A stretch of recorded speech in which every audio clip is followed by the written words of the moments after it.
This is the discussion for episode 113 of your podcast, Are You Tired? Three Remedies to Regain Energy. Well, I have to tell you, when I read this, a lot of things resonated. So, as usual, why don't we start with the inspiration for this title? Well, the inspiration came from clients and students who everybody seems tired, including myself. So, I came up with it's real interesting. I didn't know whether to call it overcoming fatigue, lifestyle solutions, overcoming tiredness, practical solutions. So, I thought about it. I'm finishing writing Return to Radiance right now. It's getting edited. And, are you tired? It's how do we regain our vitality, our vital energy, our energy? And so it's been pretty important. And it's interesting, we've had questions come in from the community. I'm always feeling fatigued. So actually, our next podcast and commentary will be on fatigue because inertia, or I don't even want to use the word inertia, being tired is a lot different than being fatigued. And we'll talk about that and I talk about it in the podcast, but we could possibly discuss that today and see what's it about. Gotcha. Yeah, so brain drain, getting stressed out. I mean, there's so many different ways of Yeah. being tired. A lot of the things resonated really well. In fact, I felt tired when I was listening to the podcast. So I was like, oh, Oh, gee. yeah, okay. Well, why am I tired? Was it I got 1 hour less sleep than usual? So I just, with the awareness, I knew what was going on. But you talk in the episode about lots of other things to be aware of. Sure. And the other reason what really drove me to want to talk about this is the clients that I get, the private clients that I get, or people that come to classes, everyone seems tired. And research reports actually say that Americans suffer from stress and tiredness. And that eventually, as we know, leads to fatigue. Like more than 80% of doctors' visits, don't quote me on that, used to be 70, 60. Now it's up to 80, 90, are really a result of living in stress. And tiredness is one of the symptoms, I'd say, if we're under stress. So we really have to see why we're tired and what is the difference. Why don't I first say what is the difference when I'm talking about tiredness versus being fatigued? We when we're fatigued, it's something that's a deeper rooted issue. Tiredness, as you just said, we can really step back and say, well, I'm tired because, this week I overworked a little bit too much, or I didn't get enough sleep at night, or perhaps I ate a little bit too many cookies. I know that if I even eat a half a cookie, I say within a half an hour, I just plummet into exhaustion. I'm really tired. So what we really want to determine the cause, and that was the whole idea. And I came up in this podcast and what we're talking about in this commentary, I had come up with three reasons, and we look at from even a physics perspective, right? Are we overusing the system? Are we misusing the system or lack of use? And this can occur on all levels, on physical, mental, or emotional.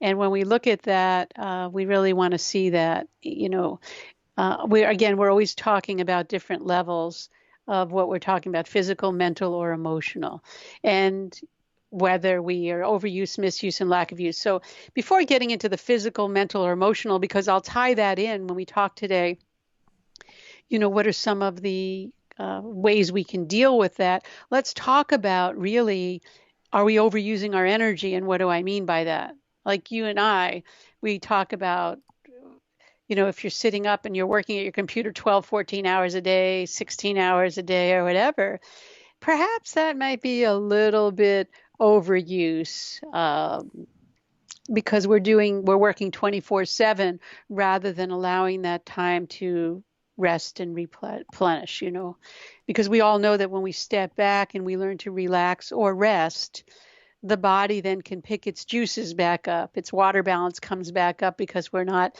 utilizing so much energy to churn the wheel. And so if we're working too much, we've drained our energy and vitality. And that's probably one of the greatest causes of being tired. Or a mom who's working with children all day. Being a mother is the highest of all professions and the hardest of all professions. I don't care what anyone says, it's the most difficult. Mothers have the most difficult of all professions in the entire universe. And it's the highest of all professions because of really what we're doing or what mothers are doing. And energy depletion and being tired is a side effect of that because you're running and running and running. You don't go to sleep and say, wait a minute, I want to eat, I want to rest. No, if your child needs care, who's up with the child? It's the mother, and the mother's also feeding and nurturing that child before she feeds herself. So I didn't put that in our podcast because it didn't come up, but as always, these commentaries stir a conversation of really working and working very hard and doing the duties, even doing our daily duties and our householders' duties. We could become tired if we just don't have that break to rest and recover. That's Yeah, the first. that Yeah. makes perfect sense. And I have to tell you, as a new dad, Yeah. that's not a walk in the park Either. either, Right. exactly. And so, yeah, we can find ourselves overusing that energy and becoming tired that way. So that's the Well, whole yeah. work-life balance thing that you have to maintain. Yeah, and that is a skill in and of itself. That's why, if we ever really want to know what it's like to be selfless, we just go to householders, parents, like you and Lynn, for example. What you give your life, and rightly so. It's the greatest of all gifts to be able to do that. But we do get a little tired when we're putting out so much. Sure. Well, So, yeah, yeah, let's talk about misuse. sure. When we go against our capacity, not recognizing the impact that it'll have, whether it's on a physical, emotional, or even a mental level, it's the misuse of our energy. In fact, we know in our hearts, and you and I have spoke about this over the last 20 years, you know, we do something maybe against our ability or capacity. You find yourself working in a situation where the values of company are not really in line with what you're thinking. And remember when I worked in as a medical liaison, and I used to say to you, I just don't feel like this is really what it's against my grain and my nature. It doesn't mean it's bad. It's just against what makes me thrive and what makes me work forward. That's a misuse of energy. If my energy, for example, I know people have come to me and said, when I used to do week-long retreats, how can you do that? Or how can you spend the whole week researching podcasting and doing that? My gosh, how do you work so hard and work? I don't feel that as work because I'm using my energy correctly. It's something that's in my heart to do. My intention is what's in my heart. And to go out and give some of the things that I've been graced with in my life, privileged by great masters that have encouraged me, taught me. I want to share that. So therefore the energy keeps flowing. But if I was doing something against my will, that wasn't just right for me. For example, when I worked as a medical liaison in the pharma industry for a few years, learning the skills of psychiatry, it's not that it was bad. There's a purpose in place for that, but it was against the template for which I've come to serve the world. I'm not serving the world in that way. I'm a teacher. I'm a teacher at heart and a practitioner. So when I stay in that realm, I don't misuse my energy. And that's the point I'm getting here. We all have come with a purpose. And when we're in line with that intent and purpose, our utilization of our energy is right in line. We don't get tired. We never get tired. We just keep going and going and going.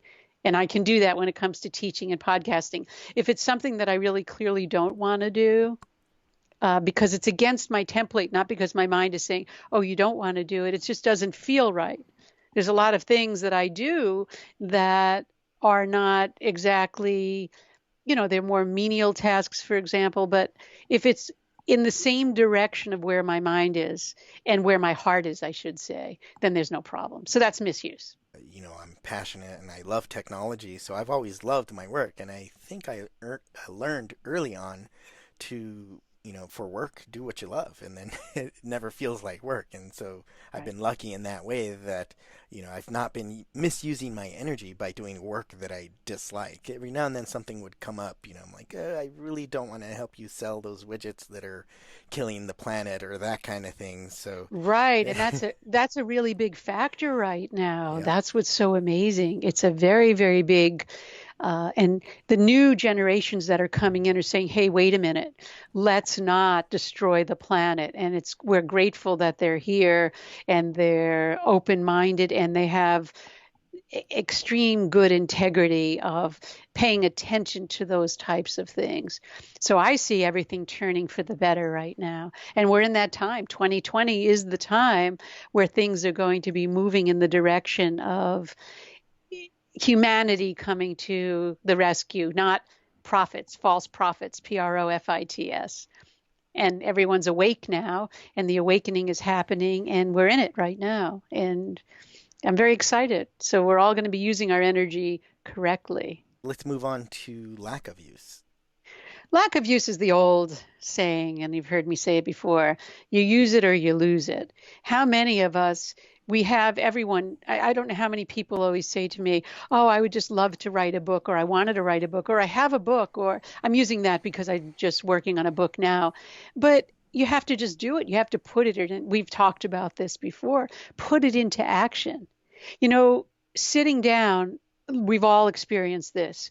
You're sitting down, it's a rainy day, and you have perfect opportunity because you're not at work, happens to be your day off, let's say.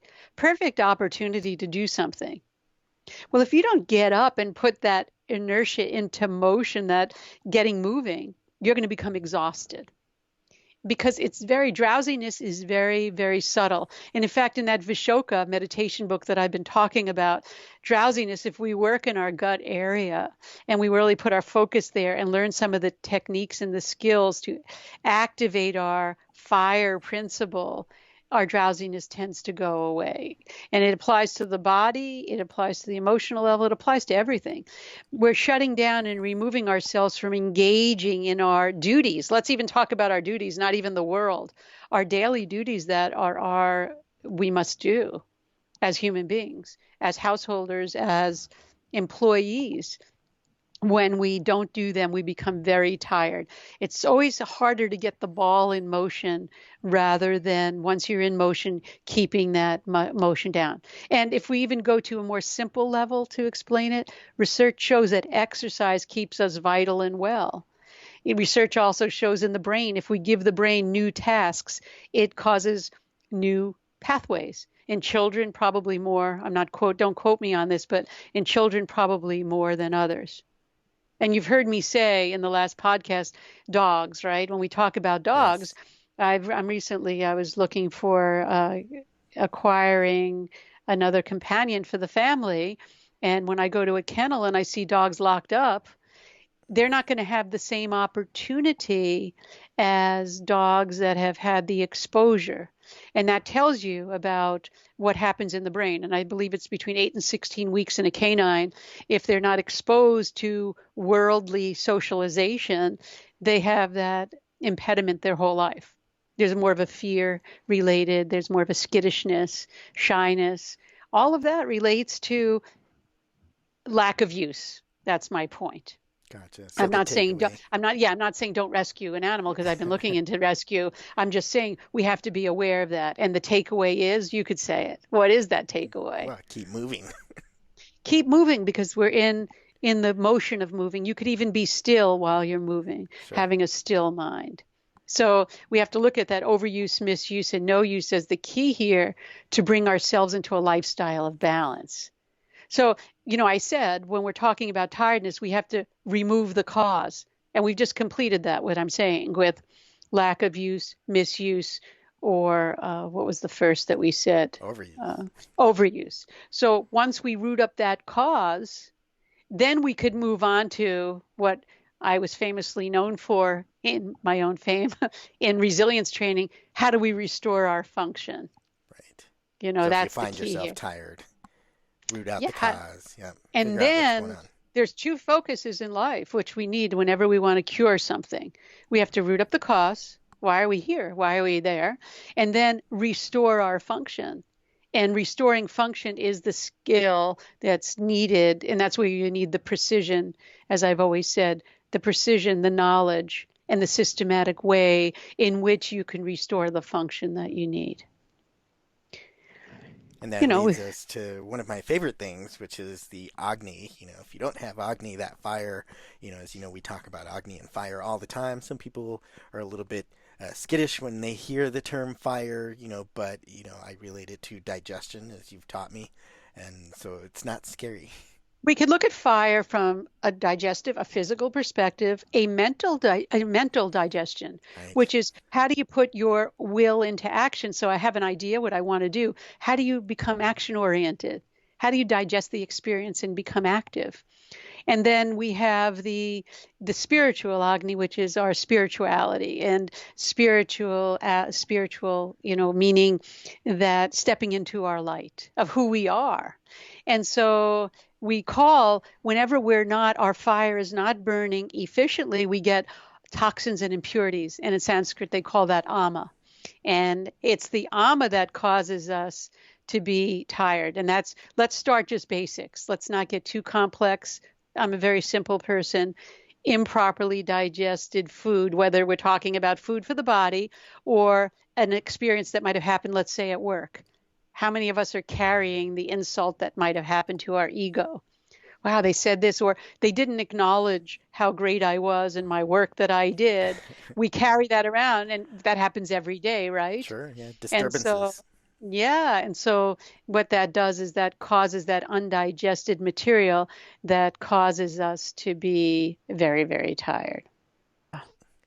All right. So you talk later in the podcast, you talk about practical solutions like changing your diet and a few other things. And I changed it from practical solutions to practical lifestyle solutions because I think lifestyle, we know with epigenetic and the epigenetic model with cancer and all the disease processes, how our lifestyle is so important on how we how we navigate through our life. And I always start with change your diet because diet culprits can decrease our digestive capacity. And we're talking about fire here, or fire I'm equating with overcoming tiredness. We want to not I don't want inflammation fire. That's not what I'm talking Hmm. about. I'm really talking about the fire of light, the fire and light that we have. With fire becomes light, and that means that we're free of all our toxins. So changing our diet, we want to avoid leftovers, fast foods, chemical fertilizers, pesticides, and I mentioned canned and frozen foods. Frozen, I would say, is the best out of all of them. Canned, you don't know how long it's standing on the shelf. It could be for years. And processed foods. And then what we can do on the opposite side of that is add some herbs and spices to really get that fire up and running in our digestive capacities. Again, not inflammation of the GI, the gastrointestinal tract. It's more the fire of digestion. And we can do that by cutting back on our coffees, our our colas, or our what do they call soft drinks, caffeinated teas, pills and potions, things that are not allowing ourselves to get into that homeostasis. Everyone, I don't say don't drink coffee, but do it with a skillful manner, maybe 1 cup a day. Add some fats to it, as we've talked about before, and just do things in moderation with equanimity. That's the key with your diet. The extreme people, they're not extreme people. The extreme diets, people encouraging others to do these extreme diets, are going to send us in another whole place.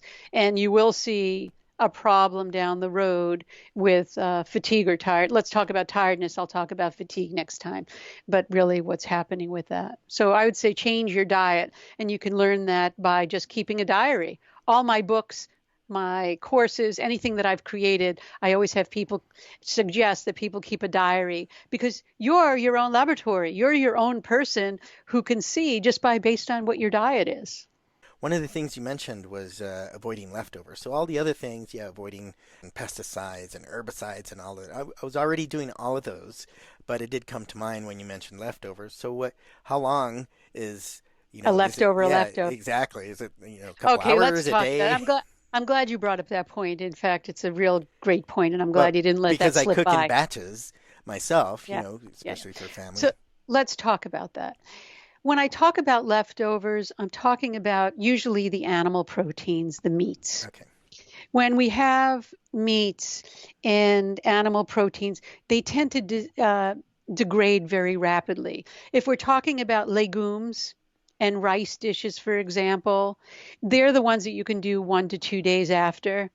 When we're talking about vegetables, I would always have vegetables as freshly as possible. And then choose your next step would be frozen. It doesn't mean to don't use like what you make the night before to have for lunch the next day. Right. I'm Okay. talking about people that are chronic leftovers. They've had something sitting around for a couple of days and it's a meat product. Let's say if they've had chicken, you don't want to be having that, a day to 2 days after. Gotcha. That It's makes just good. perfect It's sense. hard. Yeah, it's harder. Why I'm telling you that, it's like putting wet wood on your fire. That's my point. Yeah, and you can tell, It's I'm neurotic about having old stuff in the fridge, and in particular, yeah, animal products do not do well, past the 1 day for myself. But yeah, right, right. so everything you said makes perfect sense. So I'm not too worried now about cooking in batches and Oh, no, no. We have to cook in batches. Who has time? I know that what I do is I make that dish khichdi, which I right. love. It's in all my programs. Even in my new book, I might put it in there, but it's in Feeling Good Matters for that matter. uh, I love khichdi because I could heat it the next day, and it requires preparation. Where I make the ghee, I do a lot of preparation, so I like to be able to have it for the next day. Usually between Tom and I doing our food, I make it for lunch and then it's done by dinner. So I even I'm doing cups and cups because it's so good with fresh vegetables. So sometimes I have to do it 2 days in a row, but I like to be able to have it for the next day. Even if I could just have it for breakfast the next day, I like to alternate breakfast food. So I like to, but please, by all means, have leftovers, but be skillful in how you do it. And we know if you eat food and you're tired right after, you know that you're either it's too wet for the fire, the wet wood on fire, or it's too old. Your fire can't kindle it, make it, can't work it out. It just can't do it. Great. Moving on, relax and recover was the next section, which really resonated with me because I've taken to detoxing because one of your podcasts was detoxing. There's so many toxic inputs these days with being constantly connected to everything and all the devices. So I like to switch off or detox. Okay, I'm going to turn everything off, and I give myself permission to not be engaged in working 24/7, even if it's just for a couple hours, not to be nagged by the constantly beeping things, whether it's email, a device, or anything like that. So making time to rest each day really resonated with me. Rest and recover, everyone's everyone's doing. The rest and recover doesn't mean you're really not doing. It's just giving you you're actually regenerating. And I say it over and over again. We talked about the digital detox. Let's just follow up on that. To really sit down and relax and recover from digital is unbelievable. I don't turn on digital, I've always told you, till 10 a.m. Some people can't. And I but when I can't. do, Yeah. yeah, yeah, no, I know you can't. But just to have those times a days, excuse me, where you can do that. Also, rest and recover from snacking all day. People that are eating and snacking all day because we're told to eat 7 meals a day, 3 meals a day. No, no, no. The digestive system has to rest and recover also. Everything needs has its time and place to be active, to rest and recover. And that rest and recover will rejuvenate the brain. And if we want to talk about brain gain and moving forward with the brain, we need to give that time for rest and recover. It allows the cerebral spinal fluid to actually flow through the brain and take away any of the toxins. It's real. I don't talk about that too much, but that's something that's in my future to probably talk about, where we really need to rest and recover. They call it in the medical world rest and digest because it's working with parasympathetic nervous system. So that's something we might want to think about. Makes sense. And of course, no list of tips would be complete without meditation. Of course, I include that in everything because that's the core of all the work we're doing is training people to train their mind, right? Because the energy of your mind is the essence of life. And meditation is something that will really help you step back. You'll start making different choices. It's not something that's going to happen overnight. It's more that our perceptions change. We start honoring and valuing the essence of why we have a body. And I remember hearing it was Thich Nhat Hanh who said, when someone asked him, "How do you love yourself?" And it was brilliant the way he said it and just so perfect. Love yourself. Be grateful that you have a body. I mean, how great is it that we have a body in this life to experience the beauty of nature, the beautiful application of human interaction for those that aren't hooked on their web applications and all those apps and things. It's just really a wonderful thing to have a body. Sure. And when I started incorporating that, I was doing a practice with that, being aware after he said that, I said, that's the secret. Once you love your body, and I don't mean love because you have, cheekbones that are high and all of that other stuff that people are doing. It's good. It's beautiful if you have a beautiful body in the sense of what beauty means, but beauty is in the eye of the beholder. It's having that radiance from within. It's okay to still do the hair. Do you want to do some plastic surgery or whatever? I'm not saying I'm not fundamental in any of these, but have that radiance within and have that light shine within comes from meditation. It does not come. I would tell anyone who wants to get any kind of procedure, any kind of change, any kind of even these sex change things that people have wanted to be something their whole life, go within and do the training within and then make the decision and see where you are. There's no right or wrong. This is not fundamental 101 fundamentals. It's really start working with yourself from the inside, and then you have a clearer vision of what you want to do to maintain yourself. You might want to get, use makeup, use whatever. What do men do? I don't know. I mean, just any men are even doing facelifts now. So that's okay. But start from within, start on the inside, and then work to the outside rather than the outside working to the inside. I just think people will be happier even with the procedures after that. And I don't want to get into that. So meditation allows you to start working with the inside. That's the point. It's that inward journey going inward. And probably once you start doing that and you see what's the jewels that exist, the light of inside, you start saying, wow, I'm happy just the way things are. I'm just so grateful I have a body and I can walk and I Right. can speak and I can write and I could teach. That's what I'm trying to say. I'm trying to give the enthusiasm for life rather than always thinking that we have to search outside for this enthusiasm. And meditation gives you that. And that's the point. Sure. I find it rather convenient to have a body sometimes, most of the time, I think. It's, It does need some upkeep, but it's better than the alternative of not, I would assume. So, absolutely. Well, yeah, we'll see. So next you talk about practical applications. So I always love the creating one habit at a time. Of course, that works. Maybe sometimes you don't know which habit to create first, so maybe we could talk a little bit about that. when you're working with a habit, excuse me, I'm just going to have a little bit of. Sure. And then expectations after you talk about the habit. So, what to expect from the result of the habit. If, for example, it's to meditate. Well, let's just start with a habit. Let's start with a simple habit of meditation, like you just said. If you really want to learn meditation, get a really good, get some good instruction. And what we offer or other people offer, just make sure it feels right for you. And then you would take one little habit. Today, I'm going to make the decision that I'm going to sit once a day at the same time for 1 minute. It's a small little habit. But if you do that, it's going to allow yourself to bring yourself forward. You'll be able to go forward because it gives you momentum. And then after 10 days, you say, now I'm going to maybe add 2 minutes. So you give yourself little goals to do. And what it does is it strengthens the mind. It strengthens that will, the sankalpa, that will to move will into action. Remember, that's the fire. It's digestion. So we start with one habit a day. That whole book, Feeling Good Matters, are 12 habits. It's really developing. I teach people how to create habits on moving forward each day. And that's very, very important because that's what gives you the momentum to keep going and going and going.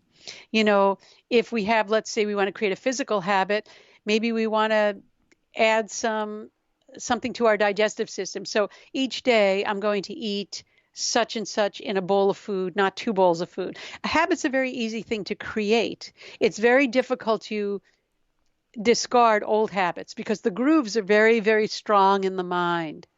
So what we want to do is create a small habit that we can do, like maybe go to bed specifically on time, go to bed early.